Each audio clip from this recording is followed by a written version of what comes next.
Hey everyone, it's David Premer here from Cerebral Selling, and today you join me in another spectacular location.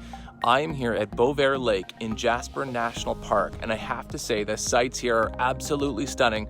I'm just going to pan around here for a second. You're going to absolutely lose me in the color, but this is not a green screen and it's an actual location. Like, look at this, like crystal clear water, absolutely beautiful, crazy mountains, wildlife like elk that are just wandering on the side of the road, and even the little chipmunks. I have to say, Canada does not disappoint.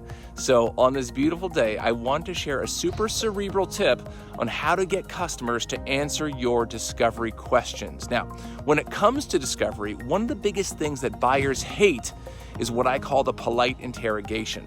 That's, of course, where they feel you're working down your prepared list of questions and just hitting them with them one by one.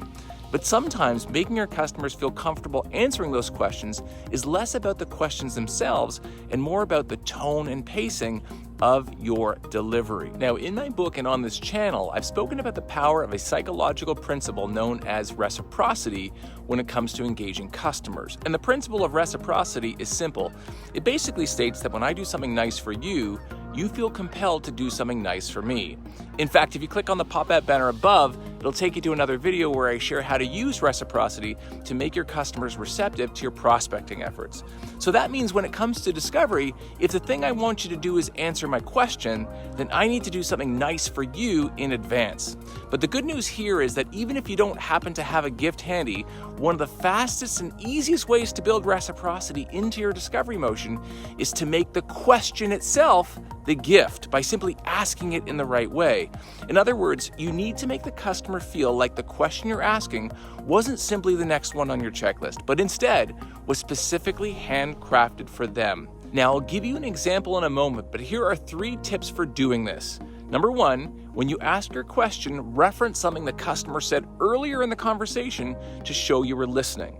Number 2, slow down and almost make it seem like you're making the question up on the fly just for them. And number 3, you can even add the phrase, "I'm curious," or "just out of curiosity" to start your question to enhance its impact. So for example, suppose you were my customer and I was asking you about the priority of your project. I could do it in 2 different ways. Number 1, if I was doing it in the normal way, I could say, "How high a priority is this project for you?" Or number 2, if I wanted to make the question layered with elements that drive reciprocity, I could say something like, "Just out of curiosity, you mentioned earlier that you had 3 other projects on the go this quarter. Where would you say this one sits, in terms of priority?"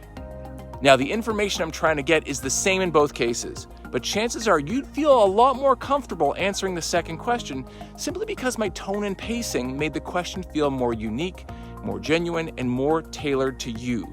So the next time you're asking your customers discovery questions, try to trigger their sense of reciprocity and get them to answer by making the question a gift and focusing on how you ask them.